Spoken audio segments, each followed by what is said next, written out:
It was a forbidden place, and thus irresistible.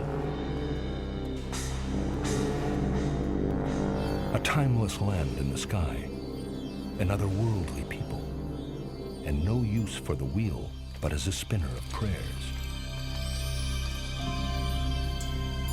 And so they came, Westerners, intent on exploring Tibet and its elusive capital, Lhasa.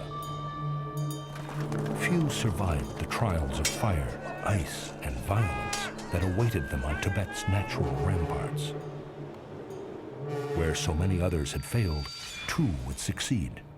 One prevailed through stealth, a spy whose feats of espionage still rank among the greatest in the world, but have almost been forgotten. The other prevailed through force, leaving a trail of blood and tears that would shock the world and utterly transform the victor. These are the tales of their epic journeys in the fantastic and deadly race for Tibet.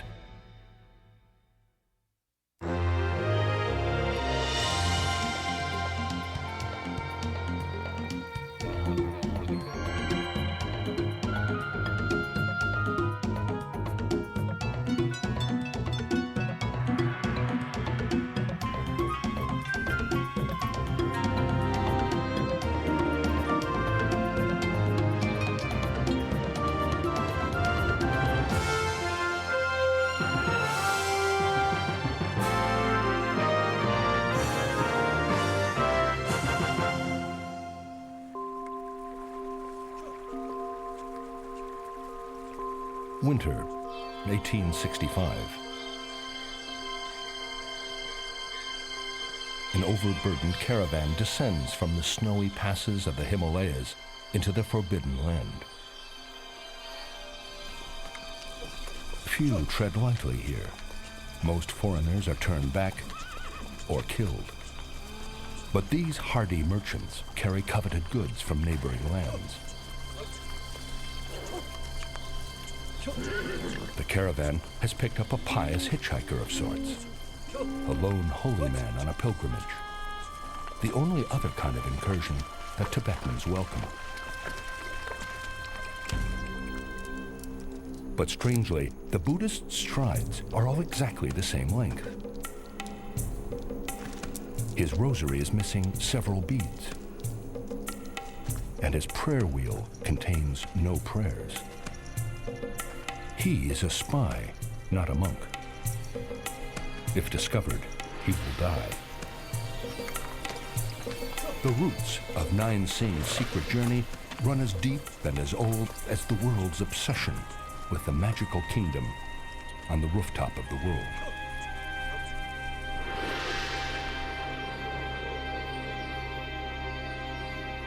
At the heart of Asia, thrust some 3 miles in the air by a clash of continents, Tibet is an astounding natural fortress the size of Western Europe. For hundreds of years, Tibetans saw no need to bar foreigners. Only a handful survived the trek through the surrounding mountains and deserts. And these proved no threat to their cherished Buddhist theocracy. Here, every fourth person was a monk or a nun. But by the 1800s, Tibet began to feel the pressure of two new powers in Asia. Britain, effectively in control of India since 1833, had been steadily expanding its influence northward into the Himalayas. Russia, meanwhile, was swallowing up territory in Central Asia as it pushed its empire eastwards. Tibet knew little about the outsiders, except that both powers were Christian, not Buddhist. Fearing for their way of life, the land of monks closed its borders. Paradoxically, it was the closing of Tibet that ensured the West would have to pry it open again. And this was during the era of exploration, where people wanted to get to Antarctica, to the North Pole, they wanted to go up the Nile. And so Lhasa became a real, as we might say today, a real destination, but nobody could get there. You had the last European in Lhasa in 1811, and then you suddenly have a gap really right up till the very end of the 19th century, when you get no foreigners or no Europeans managing to go into Tibet. And this creates this great kind of mystery of Tibet, and the idea that somehow people had to break through and sort of reach the forbidden city of Lhasa. In India, paranoia as much as curiosity drove the need to get into neighboring Tibet.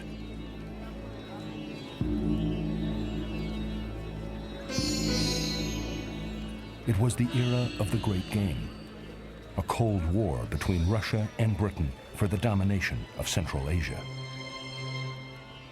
The British feared that if the Russians were to gain a foothold in Tibet, they might use it as a base for invading India. The Forbidden Land became the center square on the chessboard of the Great Game, one that needed to be explored and mapped at all costs. The Russians were coming, and this created a great deal of anxiety. The problem was that Tibet was basically closed. So that left the Brits with a problem. How do you map Tibet if you can't get in to have a look? It was a young officer in the Royal Engineers who hit upon Britain's best hope in the race for Tibet. Thomas George Montgomery had spent years overseeing natives in the Great Trigonometrical Survey of India, a massive British effort to create an accurate map of the entire Indian subcontinent. He'd also noted that Indians often passed freely into Tibet, where no white man would be allowed. Perhaps an Indian spy, trained in the arts of espionage and surveying, might penetrate Tibet, disguised as a trader or holy man.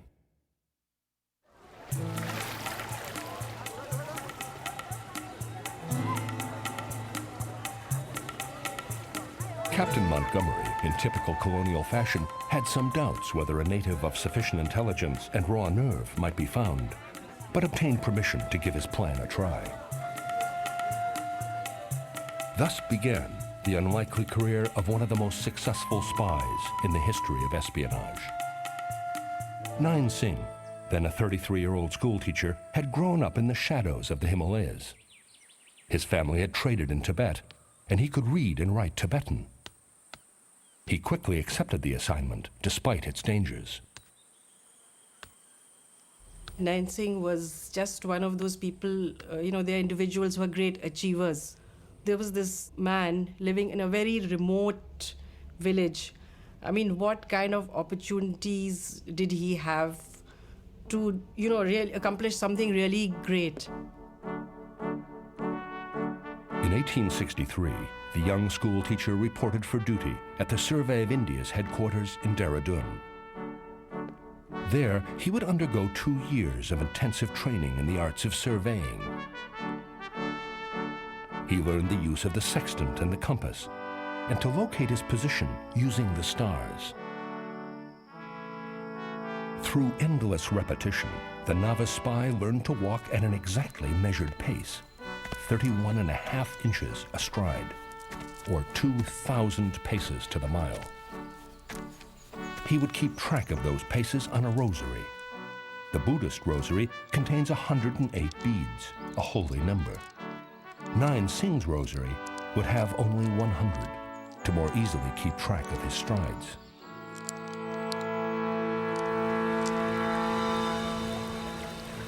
Montgomery had dubbed him the Pundit, Hindi for wise one, and sent him on his way. His daunting task? To find his way to Lhasa, the Forbidden City, to chart his course, counting every stride along the way, and to spy on the political, religious, and economic life of Lhasa for as long as possible. Nain Singh knew what fate awaited him if he were caught, an almost certain death.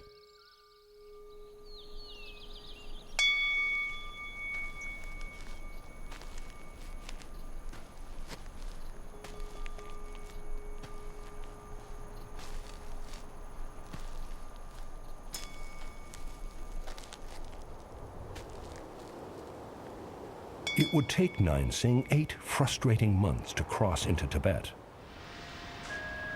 At first, the Pundit had tried to enter through Nepal, disguised as a horse trader. but suspicious border guards turned him away. He managed to slip by those same border guards a few weeks later, disguised as a holy man. He had already acquired an escort, the first of several caravans that would offer him protection on the dangerous journey. In the outlying areas of Tibet, bandits far outnumbered monks.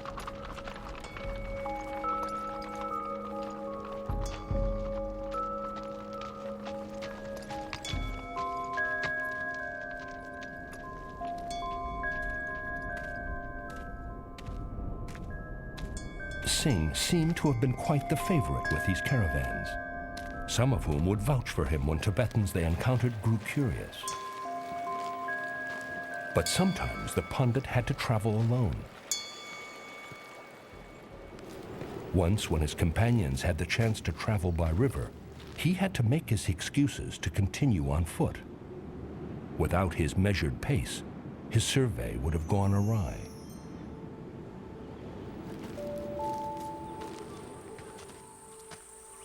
With numb feet, he strode his perfect 31.5-inch stride. With numb fingers, he counted those strides on his rosary. He kept his surveying notes where no one would think to look, in a cleverly modified prayer wheel. Usually the wheel contains a scroll with a holy incantation on it. Each turn sends the Buddhist prayer whirling heavenward.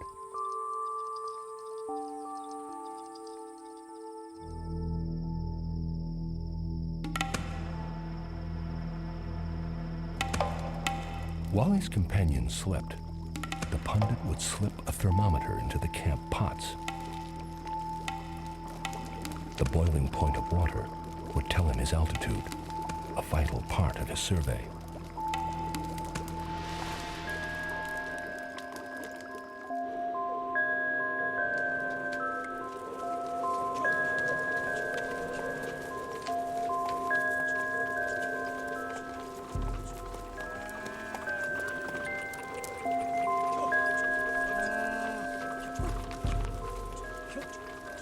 Five months into the journey, the pundit was beginning to worry.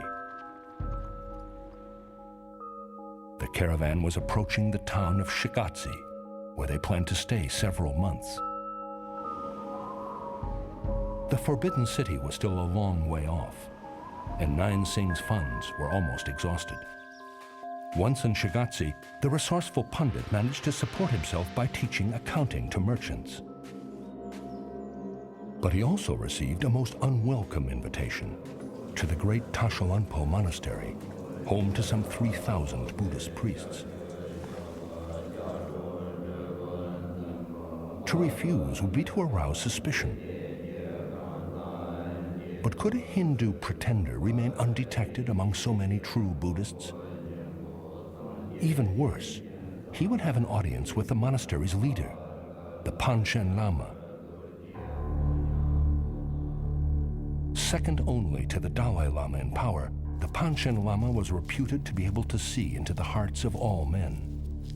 Nine Singh would have to offer the Lama a gift of silk, then respond to any 3 questions the Lama asked. Is your king well? Does your country prosper?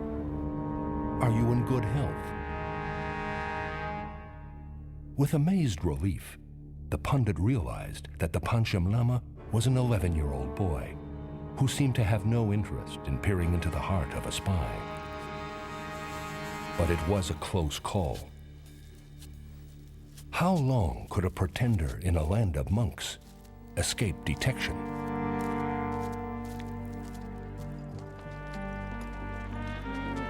In December, the caravan moved on with their Buddhist holy man in tow. The mind-numbing rhythm of the pundit's walking survey resumed, tedium punctuated by fear. Anyone who's walked in Tibet, trekked, hiked, tried to get around Tibet on foot knows that it's exhausting. I mean, the altitudes are extremely high. You go up passes 16, sometimes 17,000 feet where you're just barely able to put one foot in front of the other. The oxygen's thin, you have a terrible splitting headache. I mean, there was no roads, there were no wheels, there was no nothing. above all, was risky because you might be discovered.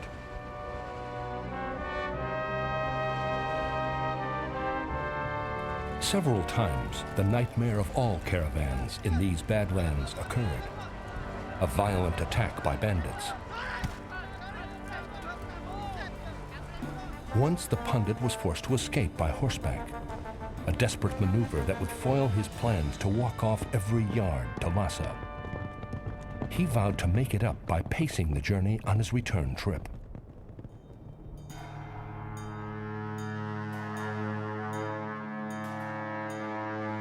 January 10th, 1866.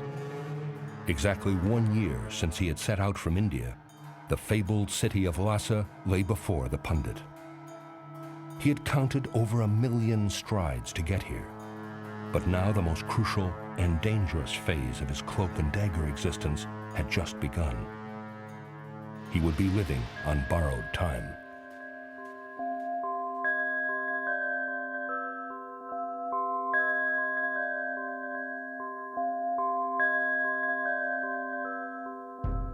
We arrived this day at Lhasa, and soon after my arrival, I engaged 2 rooms. One was well adapted for taking star observations. After fixing the position of Lhasa, Singh set about fulfilling the rest of his mission: to gather as much intelligence on the political, economic, and religious life of the Forbidden City as possible.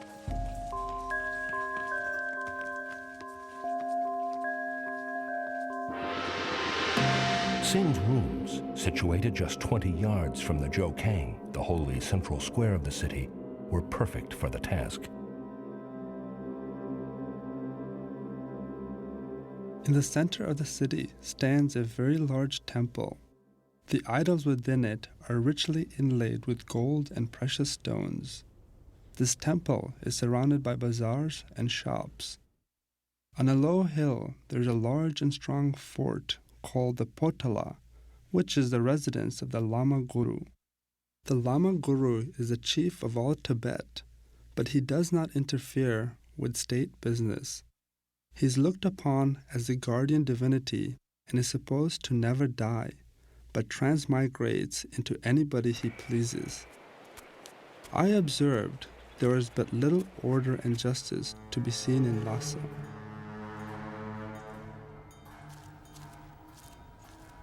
In the Forbidden City, the pundit's position was more precarious than ever. The threat of discovery, a constant dread. Once, a chance encounter with merchants from his professed homeland exposed his deceit. Somehow, he managed to convince them not to turn him in.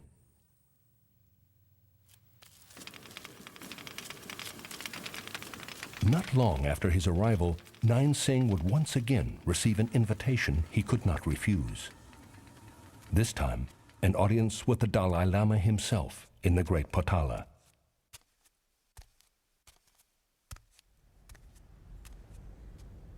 And once again, the pundit would find himself before a living God who could peer into the hearts of men, it was said.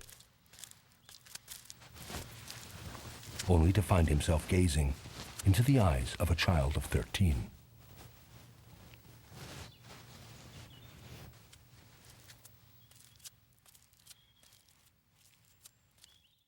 But his luck could not hold forever, and the price of discovery was about to become terrifyingly clear. One night on the street, Singh witnessed firsthand what happened to foreigners unwelcome in Lhasa.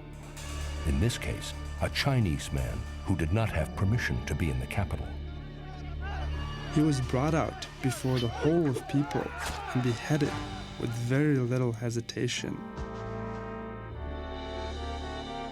Owing to my alarm, I changed my residence and seldom appeared in public again. When Singh heard that the caravan that had conveyed him to Lhasa was ready to head back out of Tibet, he knew it was time to begin the 500-mile walk home.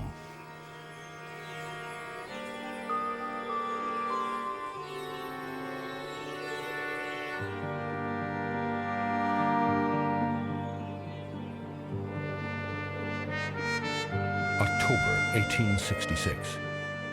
An exhausted Nain Singh crosses the Himalayas once again and descends from the rooftop of the world into his homeland in the foothills of northern India.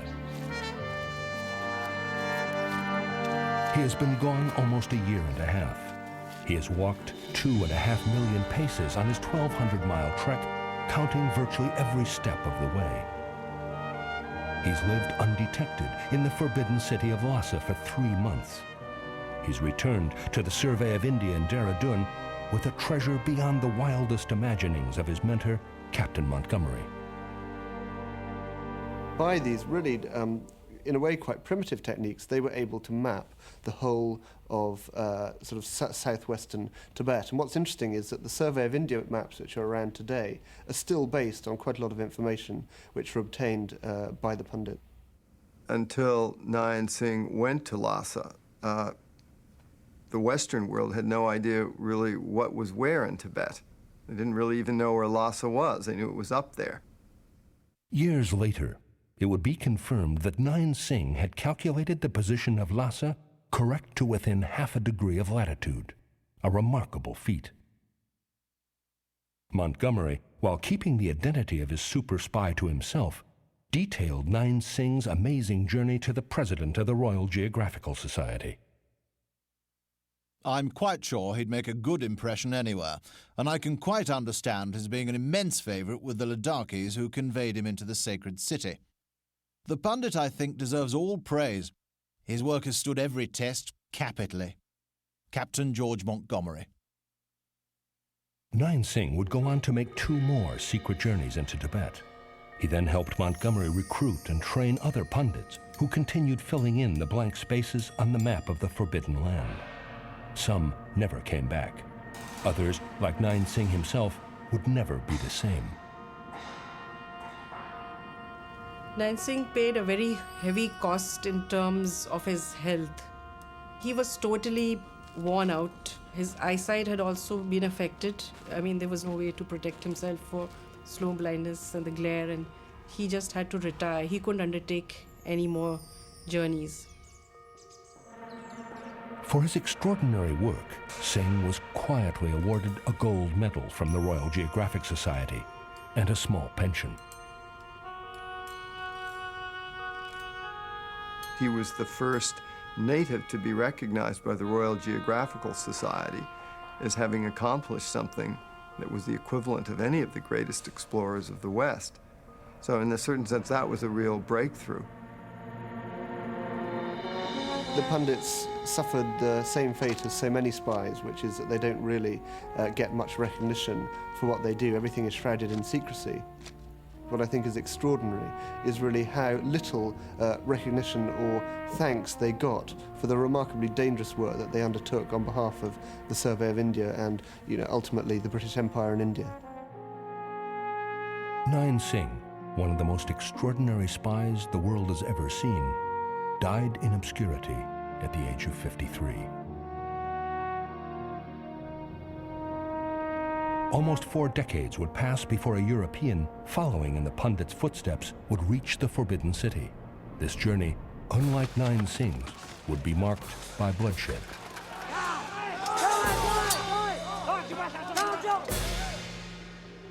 March 31st, 1904. On a desolate plain, some 10,000 feet in the air, 2 forces eye each other warily. They are divided by a crude stone wall and a tragic chasm of culture, time, and faith. The defenders, Tibetan peasants and monks, bearing arms that are centuries out of date. The invaders, a British force equipped with the new killing machines of the 20th century. No one who watches the terrible 4 minutes that follow will be unmoved.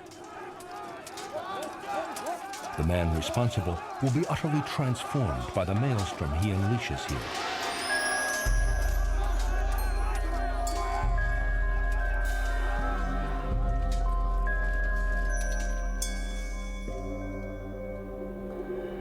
As the 19th century pushed to its close, Tibet was much on the minds of many Europeans. being the first to reach Lhasa since the closing of Tibet's borders, had become the holy grail of explorers, as well as for the spies playing out the great game in the Himalayas. From about, I'd say about 1870, 1880 onwards, you get increasingly sort of obsessive interest in Tibet. Tibet was seen as this inaccessible, forbidden, foreign Shangri-La, and I think there were probably hundreds or thousands of British officers hanging around in the Himalayas at the end of the 19th century, all of whom wanted to be the first one to break through and get to Lhasa, the forbidden city that no European had been to since 1811. And it created this great race in the latter part of the 19th century to be the first to get to Lhasa. And many tried, and many failed. Russian Colonel Nikolai Przhevalsky made 5 failed attempts, even though he was escorted by heavily armed Cossacks. American diplomat and scholar William Rockhill, disguised as a Chinese pilgrim, also failed twice. Renowned Swedish explorer Sven Hedin, he too disguised as a pilgrim, was turned back just 5 days' march from Lhasa. British missionary Annie Taylor made it to within 3 days' march of Lhasa before being betrayed by her Chinese guide and taken prisoner. Canadian Susie Reinhardt's story is the most tragic. Physician and missionary, she watched her infant son perish from altitude sickness, then lost her Dutch husband to bandits after Tibetan officials forced them to turn back. At the close of the 19th century, Tibet had managed to repel some 11 Western attempts to reach Lhasa in 4 decades. But its medieval weapons could not hold off the modern world forever.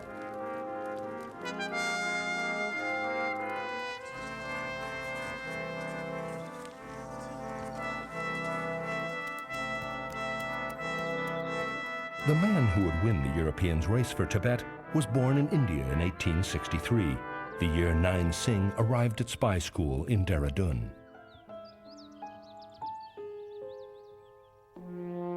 The son of a British Army officer, Francis Edward Younghusband would be sent off to England at 4 to be raised by 2 spinster aunts, a religious pair who beat him regularly.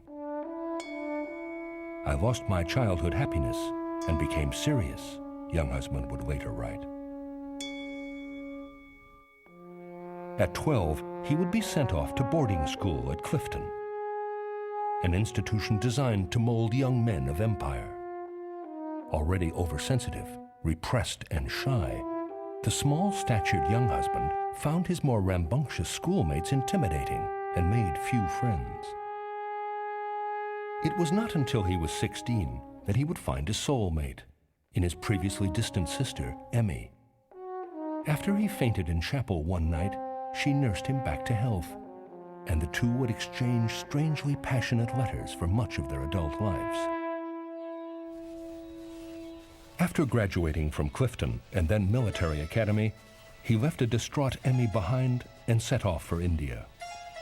Like his father before him, he would serve on the northern frontier in the King's Dragoons and take his place in the great game. Shy but fiercely ambitious, Younghusband was a natural great gamer, a true believer in the righteousness of empire, and a vocal worrier about Russian designs on all of Asia.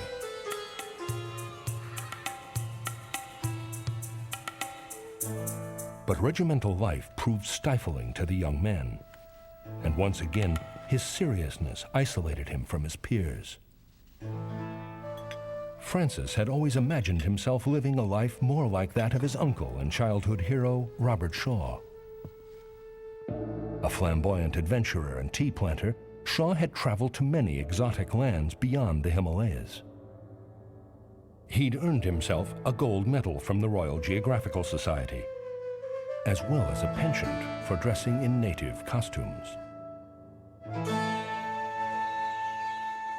At age 21, Younghusband trekked into the Himalayas not far from his late uncle's house and was enchanted. From this moment forward, his urgent ambitions would take the shape of these mountains, and for the rest of his life, mountains would stir odd mystical longings that his strict religious upbringing had never satisfied. I had caught just a glimpse of the other side of the Himalayan range, but I thirsted for more mountain beauty. I determined to go to Tibet and to come to know the curious people of that secluded country, make a great name for myself, and be known ever after as a famous traveller.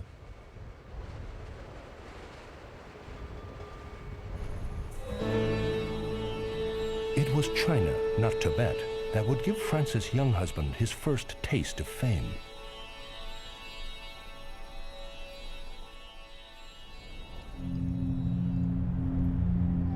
(1887) found the 24-year-old officer in the middle of the Gobi Desert, retracing a path followed by no European since Marco Polo. He had managed to convince his superiors that he could find a new land route from China to India.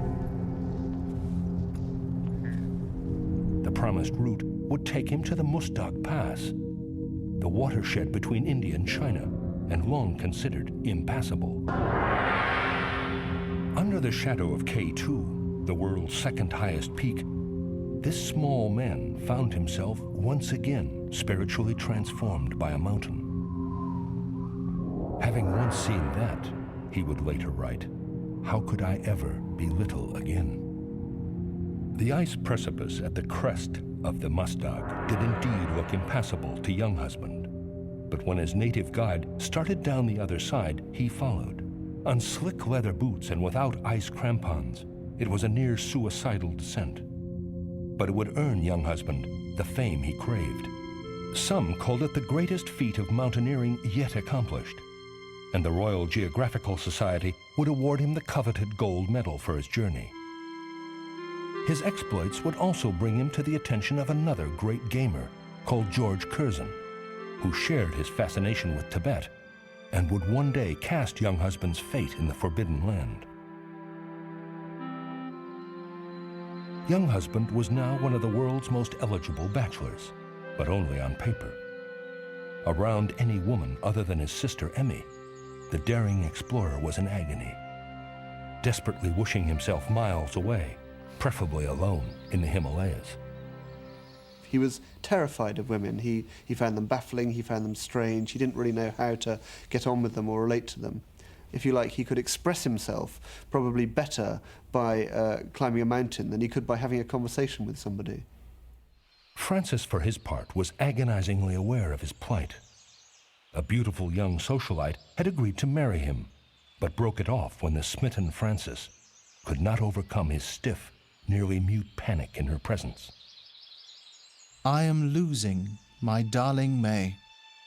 All the time I am cold and stiff and formal.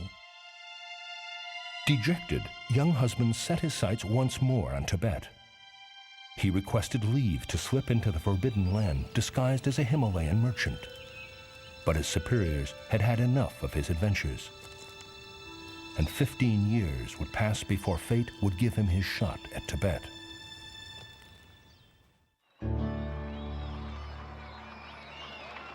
In January 1899, a miserable Francis young husband watched as his friend George Curzon was installed as Viceroy of India amidst great pomp and circumstance. While Curzon's star had risen, young husband's own had fallen. His early fame eclipsed by a reputation as a bit of a loose cannon, his army career had plateaued early, and his personal life was desperately unhappy. He had married an older woman who had made him promise that they would never have sex.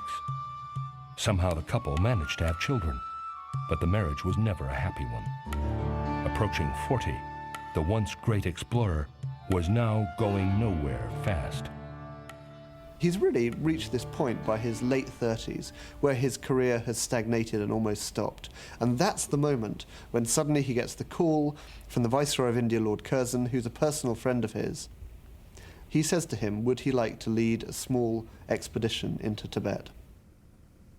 Curzon, from all accounts, was a fairly paranoid person when it came to the potential designs of Russia.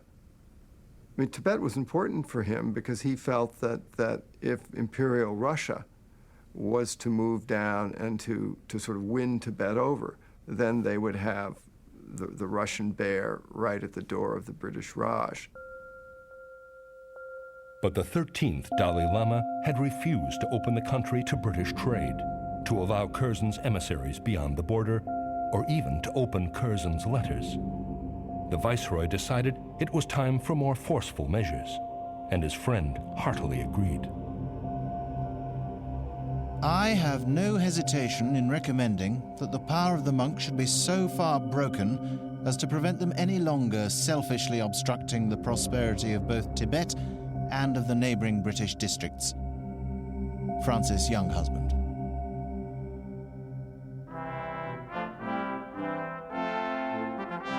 Thus it was that in 1903, Younghusband led 2,000 British and Indian soldiers over the 14,000-foot-high Jalab Pass from India into Tibet. Behind them marched a ragged support column of some 10,000 coolies and a handful of English journalists dying for the scoop of the new century. Also pressed into service were 6 camels, 3,000 ponies, 5,000 yaks and buffaloes, 5,000 bullocks, and more than 7,000 mules, most doomed to die on the journey. The whole strange caravan trailed a telegraph wire that stretched back into India like an umbilical cord to the modern world. Younghusband would be in charge of negotiating with the Tibetans.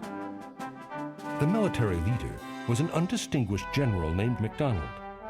Younghusband and MacDonald detested each other, a situation that probably contributed to the tragedy ahead. The British would meet little resistance on the first leg of the journey, but the conditions would be harsher than any the British and Indian soldiers had encountered before.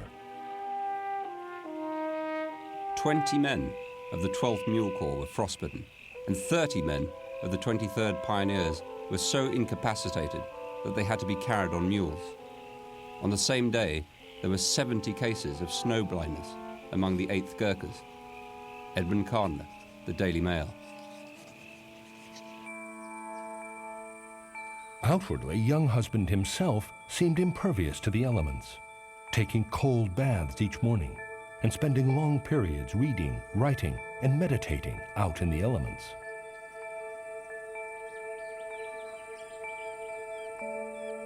In his journal, he was already writing about mental telepathy, extraterrestrials, and out-of-body travel.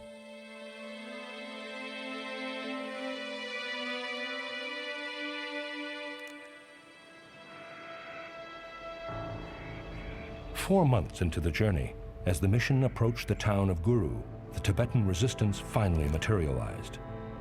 In the middle of a barren plain, massed behind a small, hastily built wall, some 1,500 Tibetan troops lay in wait. They vastly outnumbered the British advance guard, but their firepower was 300 years out of date.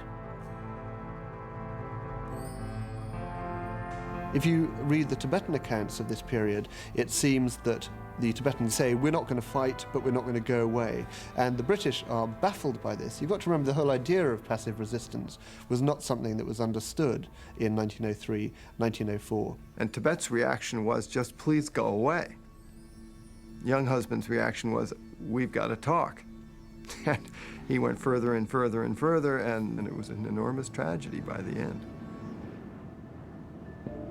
The whole thing must have been incomprehensible to these poor men. No order had been given to them to retire. Gathered together in a body, their enormous superiority in numbers must have struck them. They had no idea, of course, of the advantage which we possessed. Percival Landon, The Times, London. Well, in my view, I think Tibetans really actually knew that they were up against a formidable force. I think it is wrong to say that, they were so naive that they thought they really can resist the British. They had no other choice, even if they knew they would be slaughtered, but to oppose that. The Tibetan general rode out to plead his case. He begged young husband to turn back, retreat to the border, and negotiate there. But young husband was unmoved. He gave the general 15 minutes to begin disarming.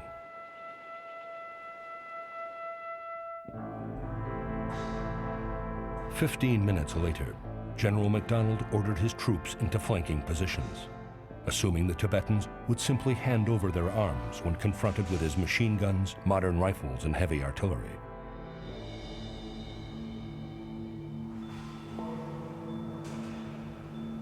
But each Tibetan carried on his chest a small pouch containing a blessing from the Dalai Lama, designed to render him impervious to English bullets.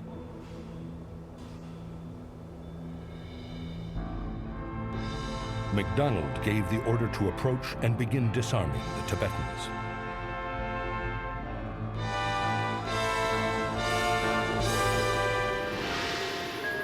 What exactly happened next is still unclear. That it was one of the bleakest moments in military history is not. According to British reports, it was the Tibetan general who resisted and fired the first shot.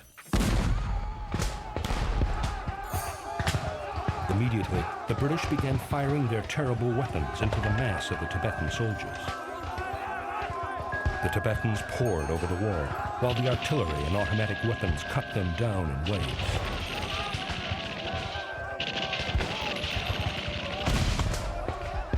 To the horror of the British manning the guns against them, the few Tibetans still standing did not run away.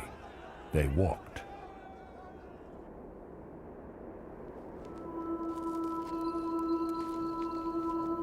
I got so sick of the slaughter that I ceased fire, though the general's order was to make as big a bag as possible.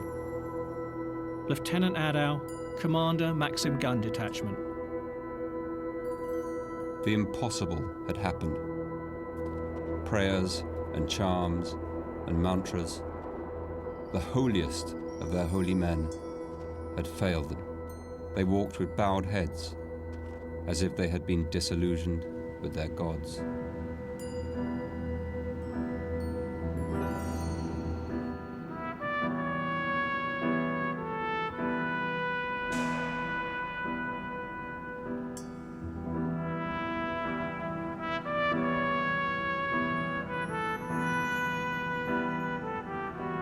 Four appalling minutes after it all began, some 700 ragged Tibetans lay dead or dying on the field, their useless charms strewn among them. Francis Younghusband, who had served for over 20 years in the army but had never seen battle, was horrified. It was a terrible and ghastly business, he would later write.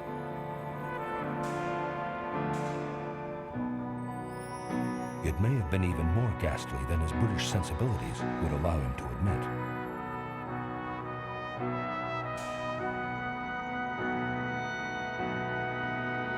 According to the Tibetan and Chinese accounts of the battle, the Tibetans had extinguished the fuses of their ancient matchlocks as a sign of non-aggression, rendering them useless for several minutes.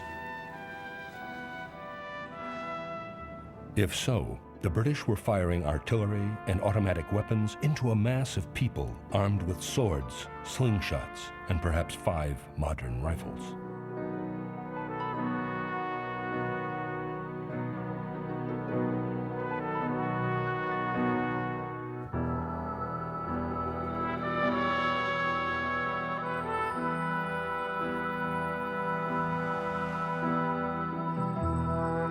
The British set up a field hospital to save the wounded Tibetans.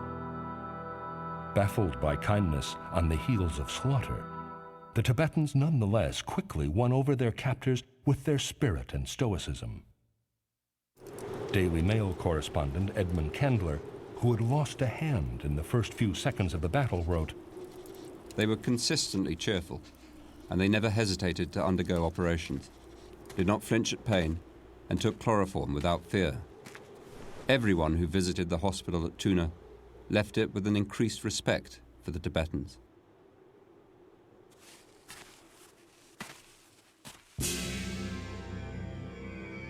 It would take 4 more months for the British force to reach Lhasa. On July 30th, 1904, in anticipation of the inevitable, the Dalai Lama fled the city. 5 days later, the British marched into the Forbidden City. Young husband, who had once hoped to make it to Lhasa as a spy, now entered at the head of an army, only to find the place nearly empty. Undaunted, he arranged a sort of parade to impress the remaining citizens, and was greeted by what he thought was a conqueror's welcome.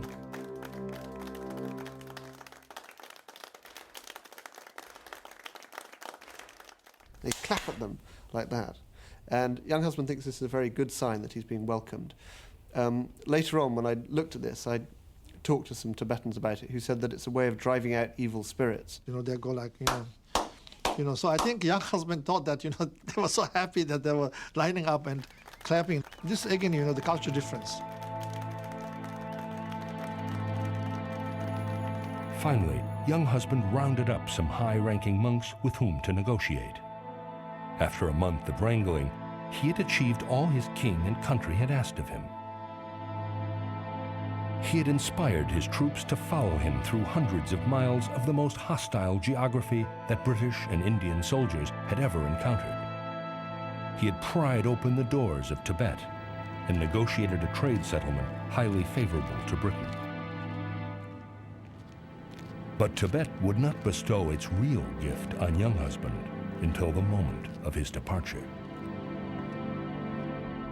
On the day before young husband is due to leave Lhasa, having got the treaty in his pocket, he goes off into the mountains on his pony, and he's suddenly infused with this kind of cosmic joy. He's infused with this very strong mystical or spiritual experience. The exhilaration of the moment grew and grew till it thrilled me with overpowering intensity. Never again could I think evil, or ever be at enmity with any man.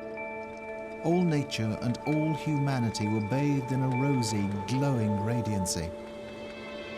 That single hour on leaving Lhasa was worth all the rest of a lifetime. I was boiling over with love for the whole world.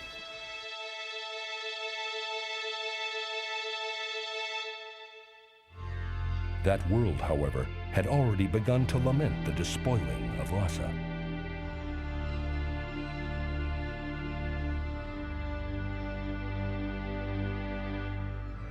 There are no more forbidden cities which men have not mapped and photographed. Why could we not have left at least one city out of bounds? Kandla, the Daily Mail. Even Lord Curzon was shaken by the taking of Lhasa. I am almost ashamed to have destroyed the virginity of the bride to whom you aspired, he wrote to Swedish explorer Sven Hedin. Almost immediately, London began to distance itself from young husband's invasion. Soon, it would negate it entirely. What happens a couple of years later is that a Liberal government comes to power in London, and 3 years after his expedition, a new agreement is signed which effectively takes away all the privileges and all the benefits that young husband has gained through the Treaty of Lhasa. And so the great irony of young husband's invasion of Tibet is that from a political point of view, it gains almost nothing for the British. Far more than Tibet itself, Francis Younghusband would emerge forever changed by his hollow victory and the tragedy he created there. Outwardly, he remained the good imperialist, serving as provincial governor, president of the Royal Geographical Society, and coordinator of the first 4 expeditions to Mount Everest. But he also became a passionate advocate of Indian self-rule and founded his most lasting legacy, the World Congress of Faiths, a group dedicated to bringing together people of all religions in a spirit of tolerance. Like many of his time, he would write enthusiastically about spiritualism, the occult, and even extraterrestrials. his ideas become increasingly kooky, and you can actually get this sense from his diaries that he's going to official functions, and people are slightly thinking, you know, what on earth has happened to France's young husband? His prolific writings ranged from confident predictions of a new messiah to tracts on the sanctity of marriage, though his own marriage was an empty shell. As his daughter Eileen would later say, he had an essential warm-heartedness, but it always, somehow, missed the mark. But finally, at age 76, and for the first time in his life, Francis' young husband fell in love. His passionate affair with the much younger Madeleine Lees, a married mother of 7, brought back to him the happiness he had lost in childhood. You know, the Tibetans are very interesting. They think that ultimately they actually conquered the young husband. That, well, you know, he came, conquered us, butchered us, but in the end, you know, he went back, you know, with kind of converted and found the right path, you know, for himself. And this is very much part of our kind of notion of Tibet, that it has this quality to heal, transform, change, and to highlight for people, if you could just get there, the spiritual side of life. The 2 men who marched to Lhasa did no favors to Tibet, but they revealed to the rest of the world a land which would become the symbol of humanity's spiritual yearnings. In July 1942, Sir Francis Edward Younghusband died in the arms of his beloved Madeleine. His last request, a tombstone carved with the place of his terrible triumph and his strange redemption. Lhasa, the forbidden city at the heart of the once and future forbidden land.